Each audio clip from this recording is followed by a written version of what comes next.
कृषि अनुसंधान केंद्र बजौरा में लाहौल स्पीति के किसानों के लिए मौन पालन प्रशिक्षण शिविर का आयोजन किया गया, जिसमें बतौर मुख्य अतिथि लाहौल स्पीति के जिला परिषद उपाध्यक्ष राजेश शर्मा ने शिरकत की। इस मौके पर उन्होंने लाहौल स्पीति के किसानों को संबोधित किया। जब तक हम किसी भी चीज को अलग नजरिए से नहीं देखेंगे, उस चीज के अंदर बहुत आगे तक जाना संभव नहीं है। हमारे एग्रीकल्चर डिपार्टमेंट के अंदर एक प्रोग्राम आया था जेका का, जिसके अंदर 1000 करोड़ से ऊपर का बजट था, लेकिन उसमें प्रोविजन क्या था? सबसे पहले उसके अंदर किसानों को पानी से की फैसिलिटीज देनी थी, फिर फार्म एंड मैकेनाइजेशन का था, फिर सीड का था, फिर उसके बाद बीज और दवाइयों की बात थी। लेकिन जब ये चीज लाहौल स्पीति के अंदर आया तो विभाग ने पाया कि हम लाहौल स्पीति में शुरुआत कहां से करें। जिन स्टेप्स की हम बात कर रहे हैं, जिस स्टेप्स की बात डिपार्टमेंट कर रहा है, जिस स्टेप्स की बात हमारे पूरे के पूरे कॉन्सेप्ट के अंदर जो काम करने वाले वो कर रहे हैं, वो लगभग उस सर्कल को क्रॉस कर चुके हैं। क्योंकि वहां का किसान जो डाइवर्सिफिकेशन की बात कर रहे हैं, ऐसे डाइवर्सिफाई करते करते फूलों तक पहुंच गए, उसने फूल का व्यापार करना भी शुरू कर दिया। तो मैं आप सबको ये बधाई देना चाहता हूं कि आप अपने किसानी को जो है एक टेक्निकल रूप से साउंड करने के लिए शिक्षा या एजुकेशन के लिए यहाँ आए। और मैं नमन करता हूं आप बुजुर्गों को, आप इस उम्र में भी सीखने की चाह रखते हैं। तो कहते हैं कि भी सीखने की उम्र नहीं होती। मैं स्वागत करता हूं श्री बीरचंद जी और श्री पुरुषोत्तम जी।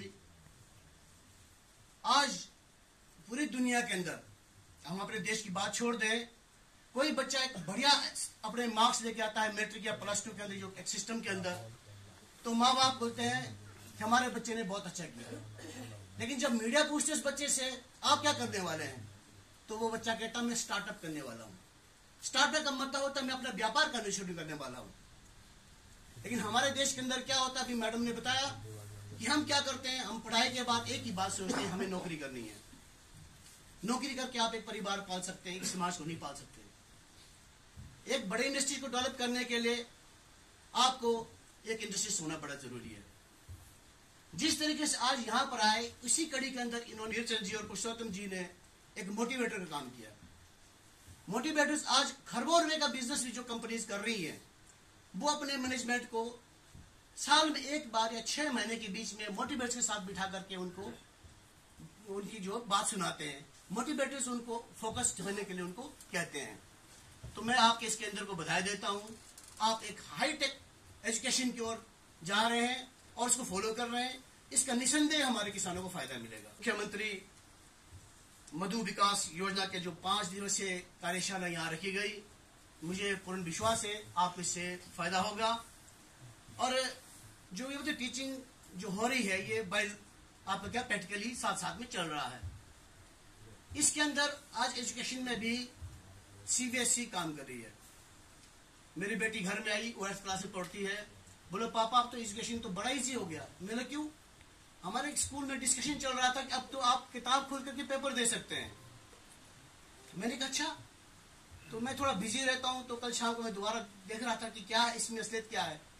सच में ही खुले किताबों से जो एजुकेशन को या उस एग्जाम देने की प्लानिंग चल रही है CBSE के अंदर, और इसके अंदर काफी काम भी हो चुका है, पहले ट्राई भी कर चुके हैं।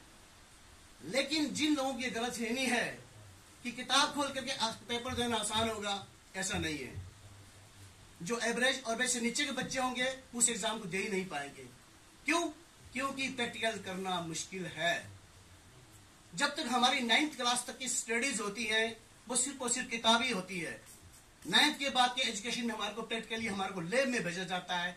उसकी दिशा की ओर जा रहे हैं। मैं बधाई देता हूं आपके इसके अंदर को, आप उसके अंदर ऑलरेडी कदम रख चुके हैं। और स्पेशली मैं लाहौल स्पीति के प्रोग्रेसिव किसानों से एक और बात कहना चाहता हूं। आप, इसमें कोई शक नहीं है, दुनिया के, हिंदुस्तान के नहीं, आप दुनिया के टॉप प्रोग्रेसिव फार्मर्स में से आप लोग आते हैं। लेकिन हमें ऑर्गेनिक फार्मिंग की ओर सोचना पड़ेगा। ये जो हमारा जो खेतों का जो कल्चर है, जो मिट्टी है, जिसके जो स्वभाव है, इसको हम चेंज करते जा रहे हैं। आप सबसे रिक्वेस्ट है, थोड़ा थोड़ा करके, आस्ते आस्ते करके और एक तरफ हम लोग स्टेप अप करना जरूरी है। नहीं तो हम जो आज प्राप्त कर रहे हैं, आने वाले दिनों में ये इतिहास हो जाएगा, सिर्फ किताबों में रह जाएगा। तो ऑर्गेनिक तरफ भी हम आस्ते आस्ते जाएंगे। इससे क्या होगा, हमें पैसा भी मिलेगा और हमारे खेत खलिहान भी बचे रहेंगे। पालन के लिए एक अच्छा सीजन नहीं था, क्योंकि हमारे पास कृषि विज्ञान केंद्र के ऊपर के पास जो अपने बक्से थे उसमें भी हमारे पास मक्खियां नहीं थी। और दूसरा हमारा, जैसे आपने देखा ही होगा कि 5 दिन में कि हमारा सारा जो है रेत ही रेत है, तो हमारे पास पॉलिनेशन भी नहीं था। ये जो क्रॉप्स लगाई है ये भी हमने अभी ट्रायल पर लगाई है कि इतना रेत आने के बावजूद हम कौन सी क्रॉप हमारे यहाँ टिकती है, ताकि अब आगे आने वाले टाइम में हम अपने फार्म को प्लान कर सके। तो तब भी मैं उम्मीद करती हूँ कि कृषि विज्ञान केंद्र के जो भी जितने भी वैज्ञानिक थे उन्होंने आपको अच्छी तरह से ट्रेनिंग दी हुई है। मुझे ये विश्वास है, क्योंकि डॉक्टर रमेश लाल जब ट्रेनिंग देते हैं तो हर ट्रेनिंग में 3 या 4 बी कीपर तो निकल ही आते हैं।